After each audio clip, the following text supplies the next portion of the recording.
시청자 여러분 안녕하십니까? 여러분을 위한 NTVC 뉴스 지금 시작하겠습니다.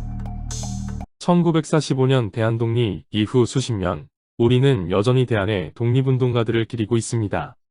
특히 해외에서는 한국만이 아닌 아시아 모두의 평화와 번영을 주장했던 안중근 이사를 기념하고 있는데요. 동양평화론, 아시아주의 등 안중근 이사의 사상적 분야를 강조하던 이전과는 달리 최근에는 해외를 중심으로 안중근 이사의 전술 전략에도 관심이 쏟아지는 모습입니다. 어떤 분야이길래 한국보다 외국에서 먼저 관심이 쏟아지는지 NTVC 뉴스와 함께 알아보겠습니다. 최근 안중근 이사의 하얼빈 의거에서 조명되는 것은 바로 안 이사의 마지막 총알 한 발입니다. 마지막 총알 한 발을 남겨놓은 것이 의미하는 바는 굉장히 복잡한데요. 사람들이 접하는 영화나 드라마 같은 일반적인 미디어에서 보통 마지막 한 발의 탄환은 자결 용도를 의미하고, 실제 특수부대나 스파이 같은 특수작전 임무에서도 이러한 용도로 남겨두곤 합니다. 하지만 안중근 이사의 마지막 한 발의 의미는 전혀 다른데요. 바로 가진 모든 총알을 무차별 난사하는 테러가 아니다라는 메시지를 전 세계에 전하는 것이었기 때문입니다. 당시 안중근 이사와 거사를 함께한 유동화 선생의 증언에 따르면 안중근 이사가 거사 직전까지 이토 히로부미의 얼굴을 몰랐다고 합니다. 아직 사진이 보편화되지 않았던 시대였기 때문에 거사 준비 과정에서도 이토의 정확한 얼굴 모습을 알기 힘들었고, 이토 자신도 언태우 이사의 돌팔매에 죽을 뻔한 뒤로 자신의 사진이 시중에 놔두는 것을 최대한 제한했기 때문입니다. 게다가 당시 이토 히로부미는 자신을 호종하는 미끼도 여러 세웠던 상황으로 안중근 이사도 거사 당일까지 누가 진짜 이토 히로부미인지 확신할 수 없었던 상황이었습니다.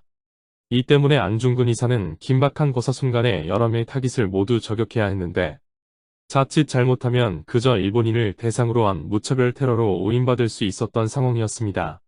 이러한 이유에서 안 이사는 가장 확실한 타깃을 포함한 여러 명을 사살하는 동시에 마지막 탄환을 남겨 무차별 테러가 아닌 목적과 타깃이 명확한 적국 요인에 대한 사살 행위임을 천명한 것입니다. 또한 안 의사도 자결할 생각이 추호도 없었고, 추후 재판에서 이토의 죄를 낱낱이 밝힐 생각이었다고 진술한 바 있습니다. 독실한 가톨릭 신자인 입장에서 가톨릭에서 자살은 한때 장례도 치러주지 않았을 정도로 큰 죄악이었기 때문입니다. 두 번째로 주목받은 건 이 모든 것을 가능하게 한 안중근 이사의 전술적 사격 능력입니다. 권총 탄창 하나로 이토 히로부미의 급소의 3발, 그 주변 일본 요인 3명을 사격하면서도 한 발을 남겼기 때문입니다. 처음 총을 쏘고 주변의 일본과 러시아 경비 병력이 안 이사에게 몰려오기까지는 얼마 걸리지 않았습니다. 탄창을 교체할 시간도 없던 상황에서 이토를 포함한 여럿을 모두 확실하게 명중시키고도 남은 사격 능력은 러시아와 중국의 역사의 호가들을 중심으로 다시금 조명받고 있습니다. 마지막으로는 안중근 의사의 정치적 식견입니다.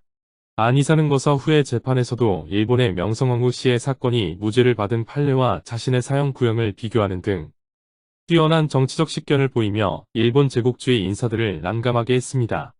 또한 평소 안중근 이사의 정의감과 인품에 감화된 사람들 역시 최선을 다해 그를 도우려 했는데요. 한국은 물론 러시아, 영국, 스페인, 심지어 일본에서도 수많은 변호사들이 안중근의 변론을 위해 찾아왔습니다. 그러나 이들의 선임은 일제에 의해 거절됐고, 형식적인 절차로 일본 관선 변호사들이 변론을 담당하게 되었습니다. 하지만 그중 하나였던 한미즈노 키치타로 변호사는 안 이사의 인격에 감화되었던 기록이 있습니다. 그는 어차피 불공정한 재판임을 잘 알고 있었지만 그럼에도 불구하고 적극적인 변론을 펼쳐 최대한의 감경을 시도했습니다. 안 이사의 의거를 막고 말기에 지사와 같은 행동이라고 주장해 메이지 일본인들의 감성을 건드렸고, 모든 정상 참작과 감경을 반영해 그의 형량은 징역 3년이면 충분하다고 변호했지만 결국 실패하게 되었습니다. 안 이사는 처음에는 항소를 진행해 전 세계의 일제의 부당함을 주장하려 했지만 살기 위한 저항이 아닌 죽음을 무릅쓴 저항임을 알리고자 사형을 받아들이게 되었다고 알려졌습니다. 또한 자신을 존경하던 전호 쿠리하라 사다키치, 변호사 미즈노 키치타로 등 사형에 입회한 사람들에게는 여러분께서는 앞으로 동양 평화에 진력해 달라는 말을 남기며 현장의 일본인들을 감화시켰습니다. 한편 일본에서는 의거 후 일제강점기에 들어갔음에도 안중근 연구회가 만들어지며 그의 사상을 이어나갔습니다. 특히 위순 감옥의 간수들 중 그의 전담 간수이던 지바도시치 등 여럿이 그의 인품에 감화되어 스스로 일본인임이 부끄럽다고 할 정도였다는 등 대한민국 독립을 위한 숨겨진 초석이 되기도 했습니다.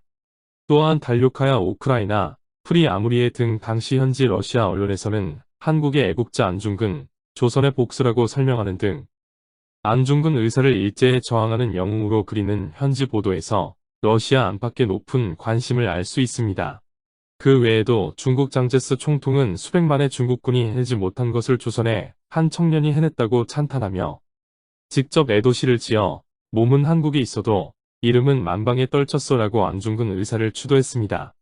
또한 장제스 이후 공산당이 집권한 이후에도 중국은 안중근 기념관을 설치하고 민간 차원에서도 연구회를 발족하는 등 일본, 러시아, 중국 등 당시 하얼빈해거에 관련된 국가들은 여전히 안중근 의사를 잊지 않고 기념하고 있습니다. 비록 당시에는 그저 일본에 힘없이 휘둘리는 약소국이었지만 가망이 적은 대한독립의 의지를 포기하지 않으며 조국의 정신을 지켜낸 우리의 수많은 독립지사들. 그 덕에 대한민국은 이제 튼튼한 경제와 강력한 군사력, 그 이상의 문화적 역량으로 세계에서 10손가락 안에 꼽히는 강대국이 되었습니다. 여기까지 올 수 있는 기반을 마련한 대한 독립을 위한 선조들의 모든 헌신을 절대 잊어서는 안 됩니다. 지금까지 NTVC 뉴스였습니다. 시청해주셔서 감사합니다. 시청자분들의 댓글, 좋아요와 구독은 뉴스 제작에 큰 힘이 됩니다.